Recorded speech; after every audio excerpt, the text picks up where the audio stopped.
Greetings. You're listening to Guiding Stars Evolutionary Astrology Radio. This is Kristin Fontana, and I'm here with Rose Marcus, my co-host for our monthly transit show.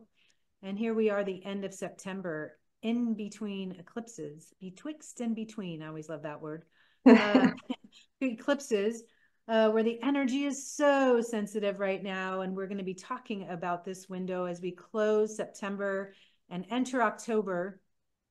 We'll discuss the upcoming new moon eclipse or solar eclipse in Libra and the rest of what's going on in October. But before we do, Rose and I are participating in a wonderful conference that's occurring October 3rd through the 6th. It's an online virtual conference, an evolutionary astrology conference.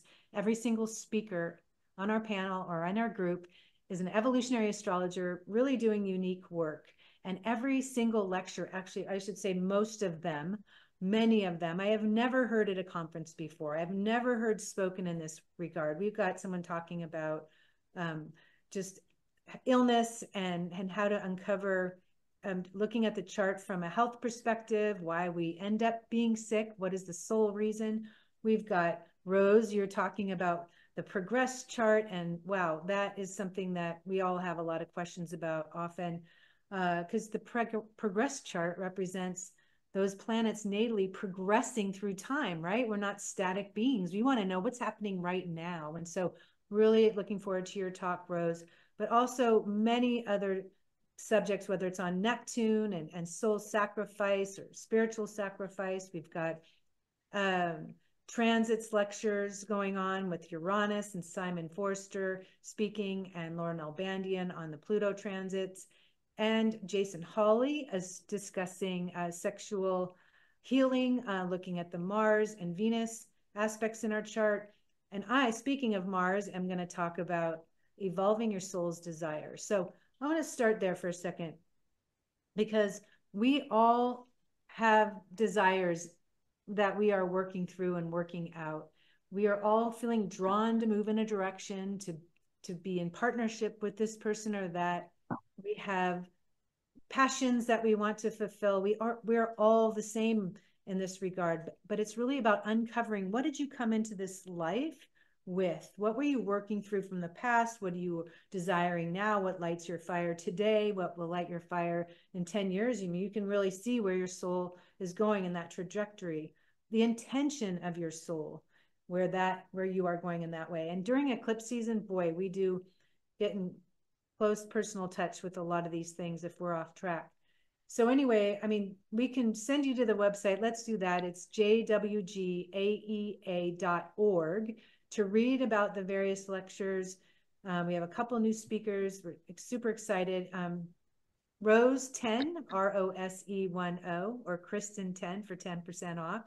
Please use that discount code if you're interested. And also know that if you want to just purchase an individual lecture that you're drawn to, or 2 or 3, you can do that also.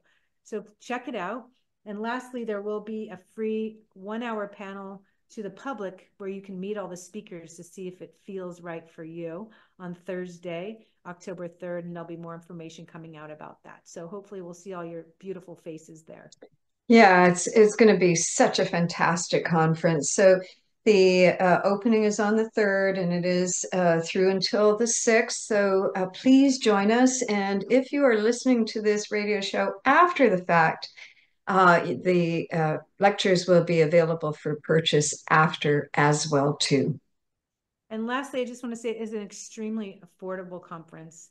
It's literally, with the discount code, approximately $200, and there's 14 or 15 2-hour lectures from some of the best astrologers, evolutionary astrologers, really in the world at this point. So it is a steal.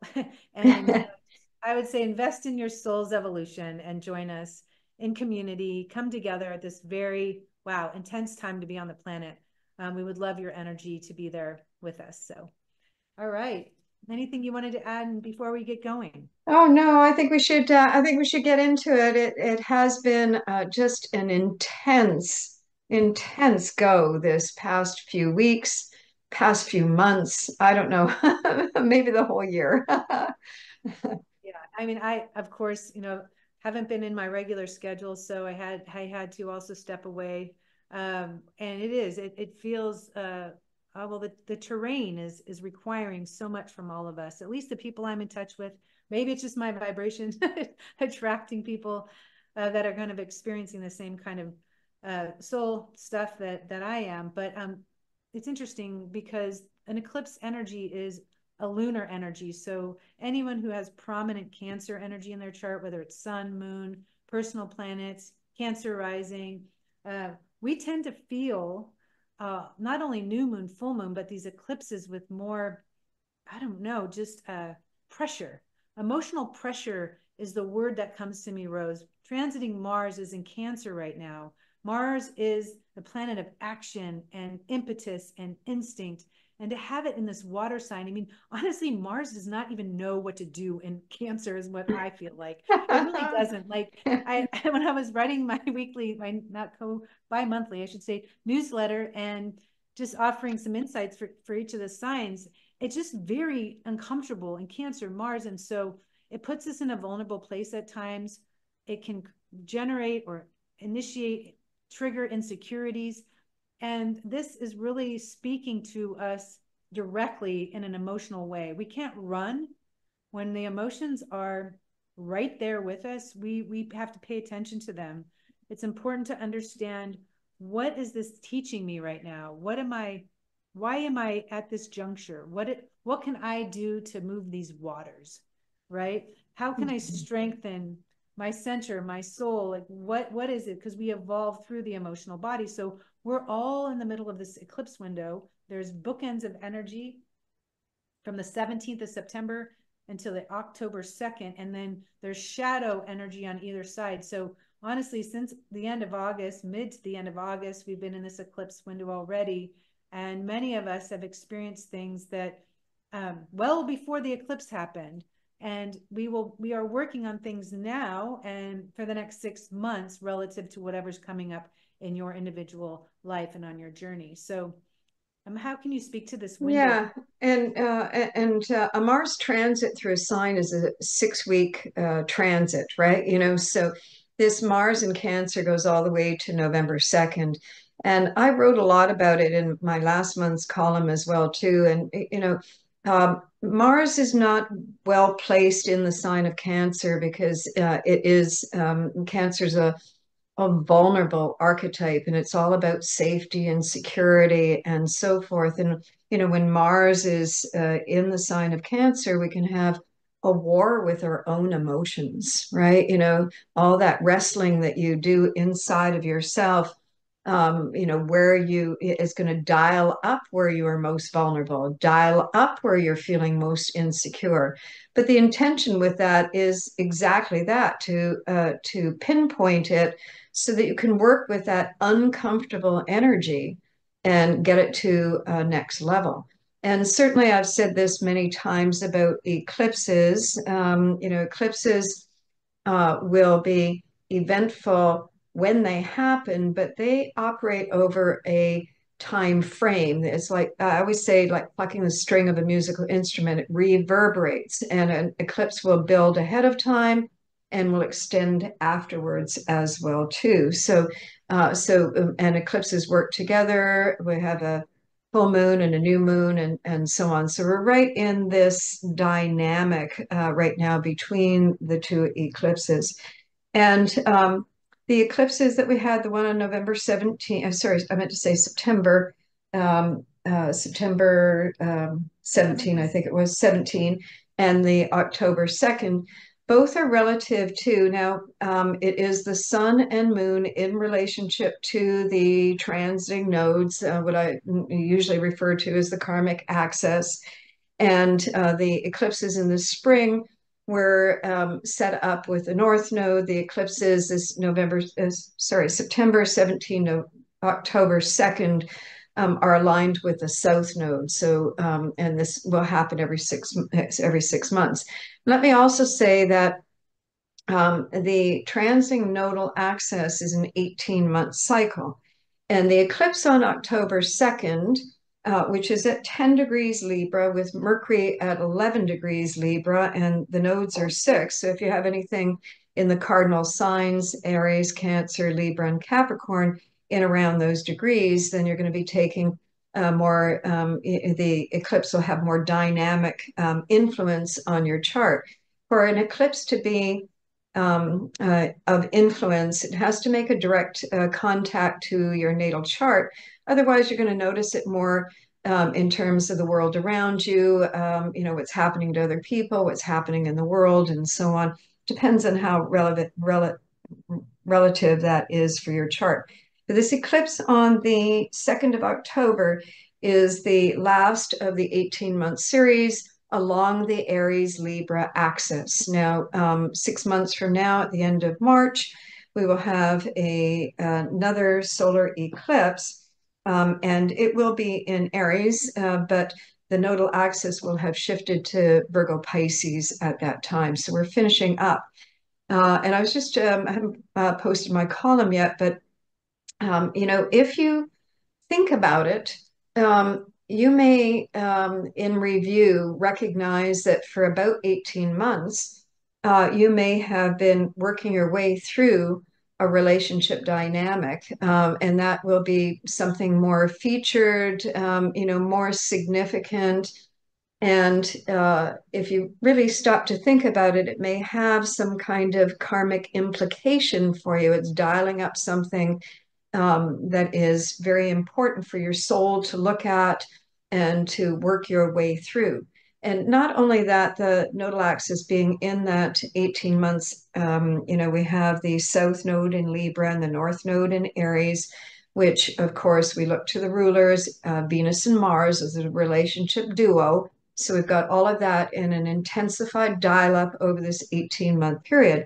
But the transing nodes before that were in Taurus and Scorpio, which also dialed up, kind of a karmic replay or an uncovering, a peeling back the layer on something that's very potent, very important, very primary for your soul to be re-examining, to be revisiting in order to work your way through the knots of whatever that is. And so this has been actually 36 months. If you think back to whatever it is that has occupied you all this time, whether it is, a relationship entanglement. And I'm thinking of a client right now who, ended a relationship some time ago, but the emotional entanglement is still there, right?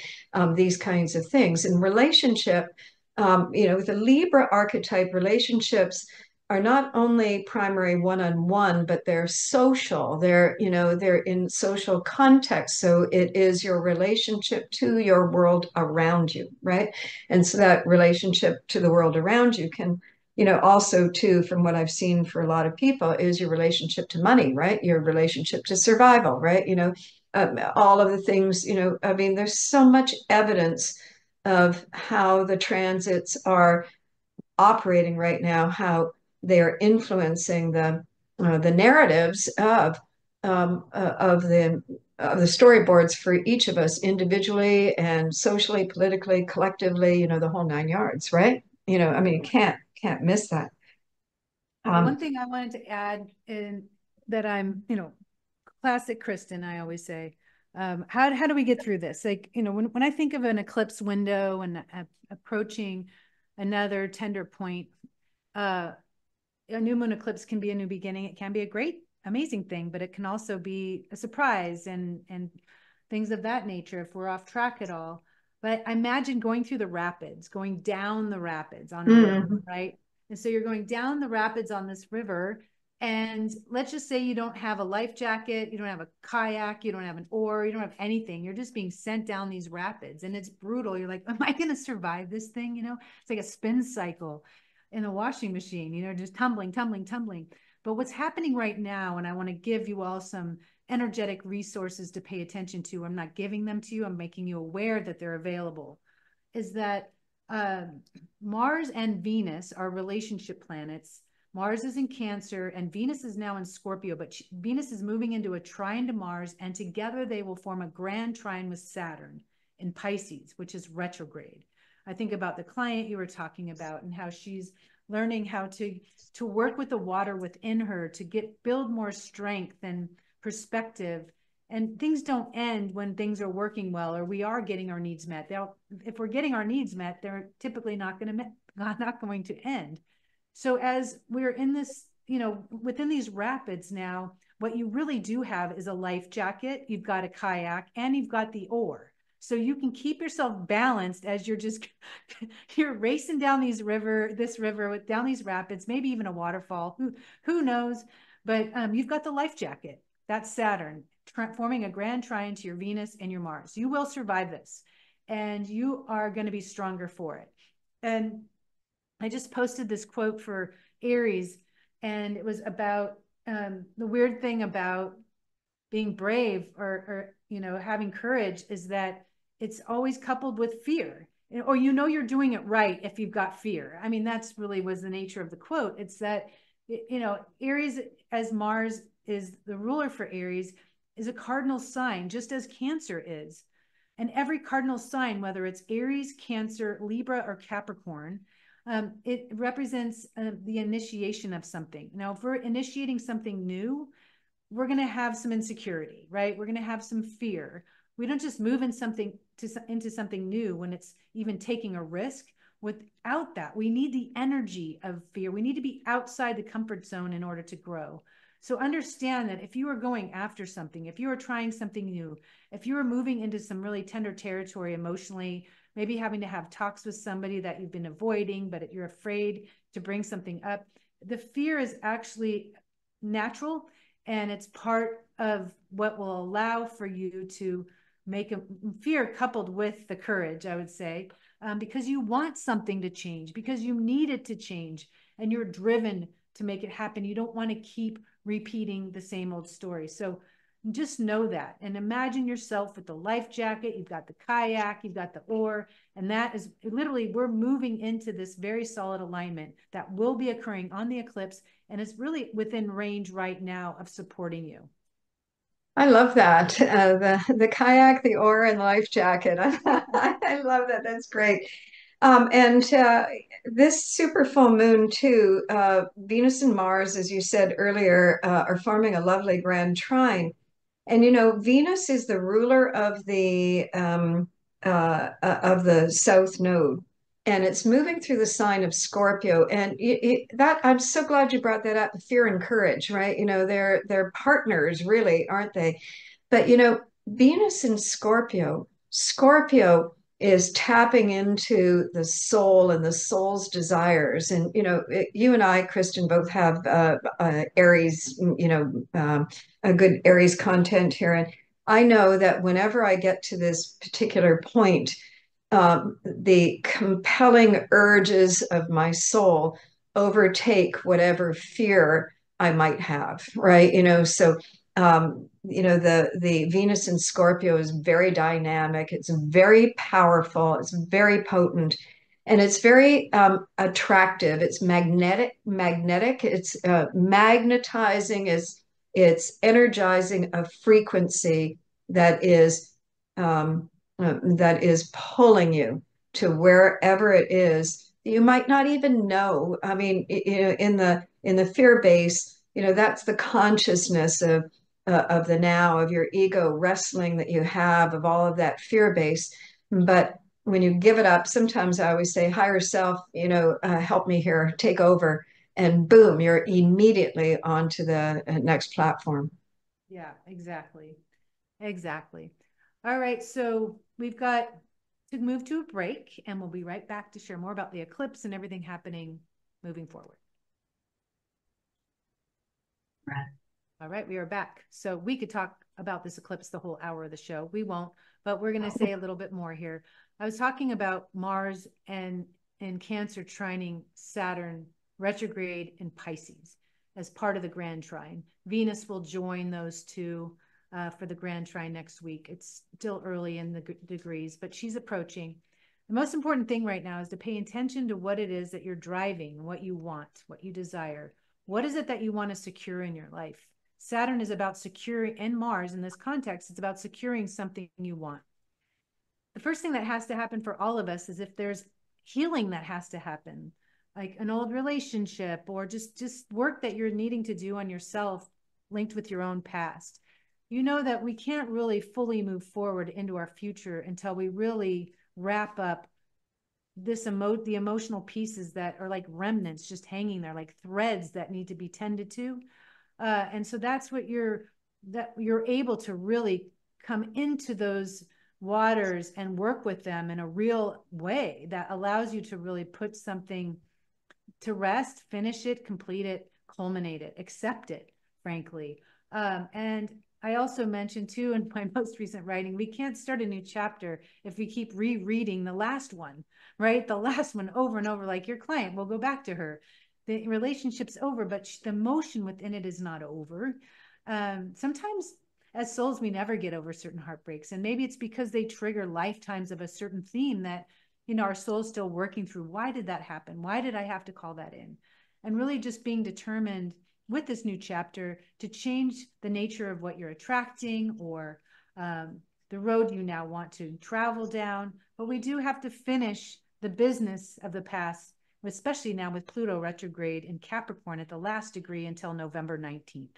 So it's okay if everything isn't resolved at the eclipse or a week after. We still have till November 19th to deal with Pluto and Capricorn, leftovers and things like that. Not to mention, as you said, Rose, that Mars is in Cancer with an extended stay, and then Mars will be retrograde in December. So honestly, the energy right now from early October until early May of next year is really the Mars window we're working with. And so if you have plans that will extend into the future, whether you're looking to relocate or, I don't know, preparing for a wedding or going through a divorce or whatever it might be, things don't happen overnight. It just comes down to, am I getting what I need in my life right now? Where are things out of balance? What can I change to contribute to more equilibrium and harmony, or to where I really know that I'm on track? So that's what this is about. It's not for quick fixes. It's really about staying in the center of an emotion, working with it, moving with it, adapting as you can, and making new choices in the face of adversity, new choices that reflect the direction that you now want to go in. I think I've said this a lot to clients as of recently as well, too, is that we're all looking forward, trying to figure out next. And when a lot of attention goes to ahead, projecting ahead, you kind of miss being present in the moment, do you know? And here we are, right now, we're just pre-recording this. It will air on the last Friday of September here. On the 30th of September, and Mercury has just moved in the sign of Libra, and just moved out of Virgo and into Libra. So Mercury in Libra is now, shifting the perception and the dialogue that you're having with yourself. Libra is the archetype where we look to find, to observe, with higher wisdom. Let me put it that way. It is time to have a little bit more objectivity in terms of the what you're looking at and the kind of conversations that you're having with yourself. But I wanted to point out that before the solar eclipse on the 2nd of October, on the 30th, Sun and Mercury form a conjunction. And the conjunction that they will form, because Mercury is traveling direct, it's called a superior conjunction, which means that Mercury's on the far side of Earth, Sun, and Mercury. And that's like a full phase for the two, loosely speaking. It's an illumination time. The sun, Mercury's being, the whole thinking process is being illuminated by the sun, your whole creative process in terms of how you're trying to understand, how to create that equilibrium, how to create that balance, how to navigate your way through a relationship dynamic, or how to interface with the world around you in a more balanced way. That is on the 30th. So as we approach the solar eclipse, you may already be in a new, have a new pair of glasses to work with. The eclipse, the sun and moon are a new phase to the south node And Mercury is a new phase to that, to the eclipse as well, too. So this is the potential to revisit something from the past and to see it in some kind of new way, to reconcile with it in some kind of new way, to make some kind of new decisions around how you are going to play it, new decisions that are going to shift how you are acting and responding to whatever it is that is going on for you personally. So I think that this is quite positive in terms of adding in a grand trine in water with Venus and Mars and that south node in, I meant to say Saturn in Pisces retrograde. And, the angle between Mercury and Saturn is in this angle that might, your perception might be, why aren't they recognizing me? Why aren't they appreciating me? Why aren't they, matching what I need for them to match, all of that kind of reconciliation with yourself of saying, wow, well, I keep trying to extract this from a place that I'm not able to extract. And the Saturn in Neptune, Saturn in Pisces in retrograde, as I've said many times over the shows, especially when it's Pisces, any retrograde is going to pinpoint, it's going to target, it's going to be selective viewing when it's with Pisces to help you to clue in or to see what you might not have seen before. And of course, the Pisces influence is relinquish, surrender, transcend, And so that Mercury to that Saturn might be, for my client that I have worked with, it's like, you're never going to get the goods out of this. You're never going to be honored or recognized, or, your boundaries are going to be never honored in this situation. This Mercury angle to the Saturn might be that time when you go, I have to recognize that I keep trying to get a different answer out of the same program. What's the, the expression there of the definition for insanity, right? Yeah. Exactly. That angle makes you recognize that you're not getting the goods over there. So it means that I have to shift over here. And that's the beauty of this. Yeah, and it's Exactly. not about trying harder. It's not No, about trying harder. This was also my message to Pisces this week. It's like, you don't need to try harder. You just need to breathe, is what it said. Let go and stay open to things being easier.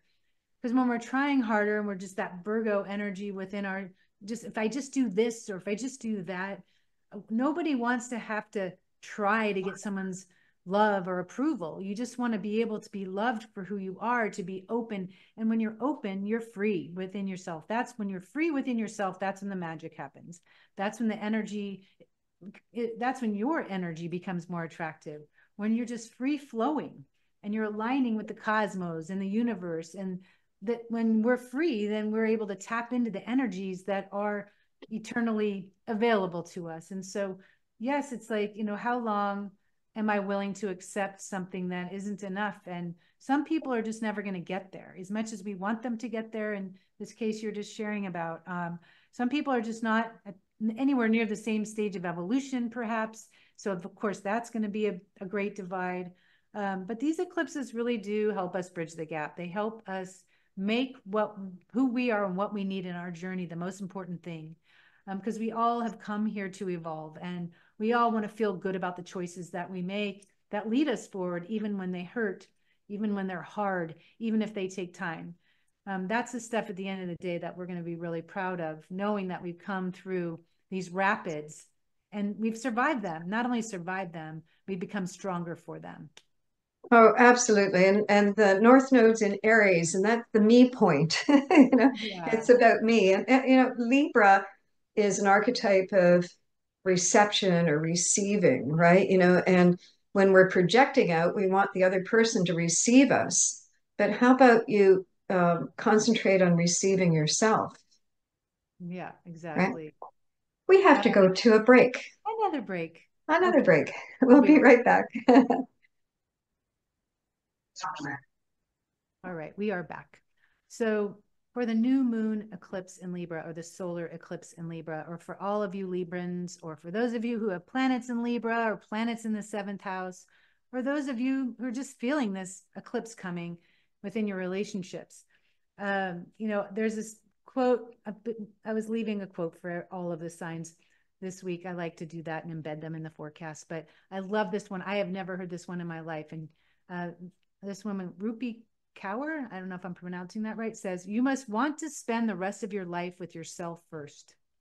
Oh, I love that. And so, yeah, but just what you said, Rose, about, tuning into your own signal and giving yourself what you need first. And you really want to, well, fall in love with yourself first, or just know what you're worth, know what the value of who you are and what you bring. But giving to yourself first, it's really an important part of this balancing act. It's just got to happen. If you can't live with yourself, how can you expect anybody else to? I laughed. I giggled on that one. Yeah. So let's move on then, I guess. Coming up in the first bit of October here, on October 9, we have Jupiter starting a retrograde cycle, and that will go to February 4. It is in the sign of Gemini, and on October 11, Pluto, which is traveling retrograde since the 1st of September, will end the retrograde in Capricorn and continue in Capricorn until November 19. So that's in close proximity, those two switches. What do you feel about that, Kristin? It's 21 degrees Gemini, Jupiter stations retrograde. What day is that? On the 9th of October. October 9th. It's Yes. interesting because on the 9th of October, we're still, because Mars is moving slower. So as of the 5th of October, you mentioned Mars takes about 6 weeks to go through a sign. It's going to be more like this pre-shadow to the retrograde and post-shadow. It's like a 7-month thing that's happening, even though it's moving between two signs. And so what's nice about it is that, well, Mars will be trining Venus, right? Still on the 9th of October. And on the date that Jupiter, let's see here, it's actually within 1 degree, a perfect trine to Venus on the 9th of October. So if you think about it, with Jupiter being the planet of what's true for us, for living authentically, honestly, being able to express what you need, and our relationship planet still in water, of course, and forming this beautiful trine days after the solar eclipse. I just feel that it allows for us to go deeper within our journeys, and for us to take the time that we need to make sure that we are on track. I mean, in our relationships or whatever else it might be. This is also, of course, has to do with your purpose and the path that you're on, and why you're here, and what it is that you, what's your message, what's your mantra, what is it that holds the greatest value and meaning to you at this time in your life. And so I think with the pronounced Jupiter station on the 9th, to have Mars and Venus so powerfully in this trine, your emotional body is going to be saying everything you need it to direct you in these waters. And I always use this analogy too. I mean, we don't run next to the river when we're trying to get somewhere. The fastest way to get where we want to go is to get in, to get wet, to immerse ourselves, to get into the emotion. We'll never get there half as fast trying to run next to it, or you just looking at it or observing it. We really do need to get all the way inside our journey. And Jupiter in retrograde and Saturn in retrograde, they're a planetary pair. I talked about them in our last radio shows as well, too. And they are working through a dynamic right through until the middle of June next year. They're going to align 3 times. That was August, December, and June when they will align. So now we have both Jupiter and Saturn in retrograde. And Jupiter in retrograde is, again, the information that we've gathered into date now with Jupiter in retrograde, it's now to sort out all of that. Do I really, is that information really the truth of the matter? Is it enough for me, or do I have to do more research here in order to figure things out, right? And this is really interesting, this dynamic happening while Pluto is finishing up in Capricorn as well too. And Capricorn, Pluto in Capricorn, if there's any residue of anything that hasn't been addressed, Pluto is dialing that up, and we've seen that out there in the world with with all kinds of things taking place. Just on the news that P. Diddy, maybe you've heard of that, him being charged with, with sex trafficking and so on. And I actually can't remember right now, but there was someone else who was charged as well too, just as soon as Pluto turned retrograde. Forgotten who, a big name right now. I can't remember the story because there's so much going on right now. But we have so much that is I think it's just a saturation point here of taking a look at all of that. When Jupiter turns retrograde in Gemini, I've said this in other talks as well too. It's more selective here, so it's not random; it's specific in terms of targeting information that is going to be useful to you individually and to us in terms of how we're setting things up. So watch how this transit shifts for you in terms of uncovering of information that your soul has deemed for you at this particular time on a need to know basis. Yeah, you're going to not be allowing stuff in that doesn't apply. Or let's just say, like, someone's got 3 or 4 suitors or people, someone who they could be going out on dates with, right?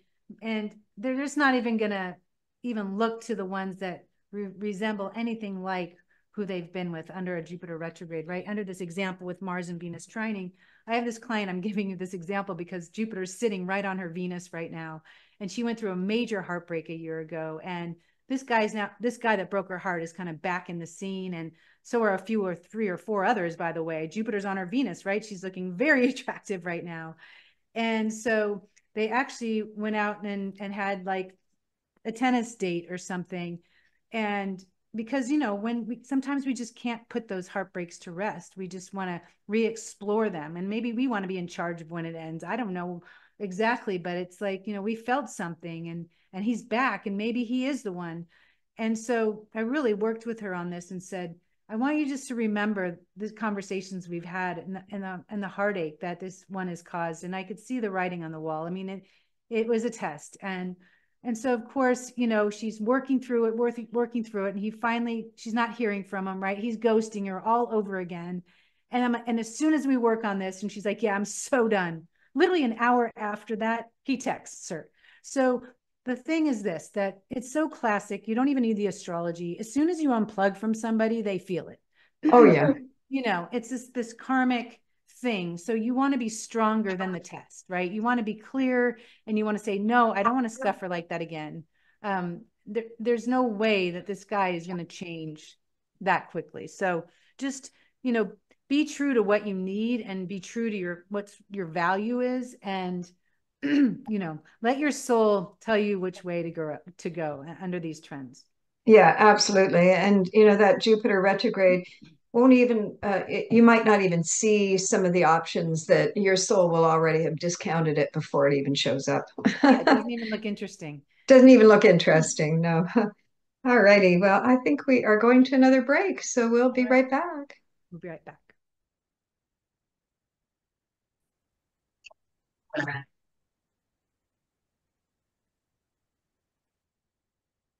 Okay, we are back and discussing another lunar event, the full moon in October. So this is it the 17th, Rose? Yes, it's on the 17th of October, and it is a super full moon. All right, so full moon in the sign of Aries. And there are some other, before we get directly into that, I want to remind people that because Mars is moving a little slower, you really have almost, well, easily up until this full moon, you have Mars and Venus still working in a trine within an orb of influence, we call it. So with Mars being the ruler of the full moon and Venus being the ruler of the sun, and they're in opposition, but Mars and Venus are still within an orb of influence of a trine. I feel like that is definitely a supportive aspect that we are working within. What are your thoughts on that? Well, Venus will oppose Uranus just before that on the 14th. Oh, yeah, it's interesting. On the 13th, Mercury moves into Scorpio. On the 14th, Venus opposes Uranus. On the 15th, Venus trines Neptune. And then we have the super full moon on the 17th. So Venus is on this move along. And on the 17th, Venus for the full moon is at 29 degrees Scorpio, and then it moves into Sag. So we've got a lot of development with that Venus transit. It's very potent, it's very rich, and it's on this move along. So I think that this eclipse could really, kind of solve the mystery, maybe, take you someplace. I meant to say full moon. So the full moon is 24 degrees of Aries, which means that the sun is 24 degrees of Libra. And the sun is forming a yod formation to planet Neptune and Uranus, which makes the synthesis point that moon in Aries. And so the moon in Aries is quite dynamic for the full moon.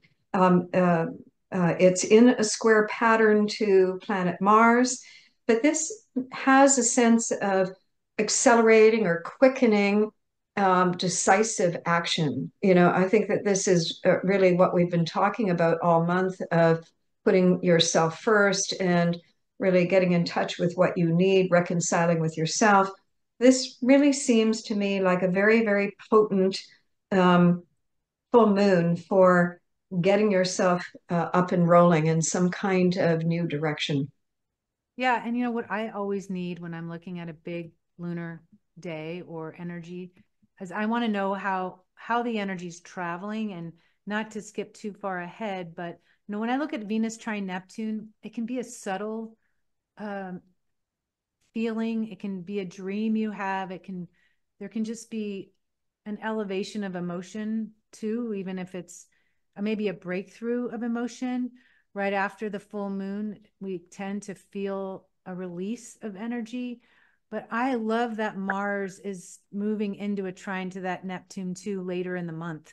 So I want to tell you this is that if in around the full moon you're feeling overwhelmed with emotion, you're not sure if something's ever going to work out with someone or something, Mars comes just motoring through to kind of pick up the slack. And that's a miracle making energy. Mars and Cancer, trining Neptune to me is just like harnessing that energy that you need with whether it's your own desire or drive or just this energy within you that just allows something to change because of your efforts, because of recruiting the gods. Who knows what's the reason for it? But and at the same time, Mars will come through and form a sextile to Uranus on the way there. And that becomes like a gear changing energy.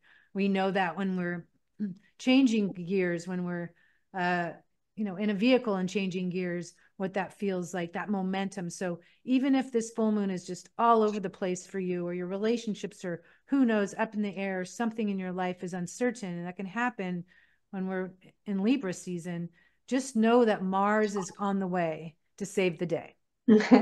Well, and I really think that we'll see this super full moon energizing at the beginning of the week with the Venus-Uranus opposition, which could bring some kind of insight or new opportunity, followed by the Venus in trining Neptune, which is all about potential and the flow. And also on the super full moon, Mercury is on its way to trining Saturn, Mercury in the sign of Scorpio. So I think that this has a great opportunity to see reality for what it is and to make good use of it. That moon in Aries it's in dynamic tension to the Mars and to Pluto.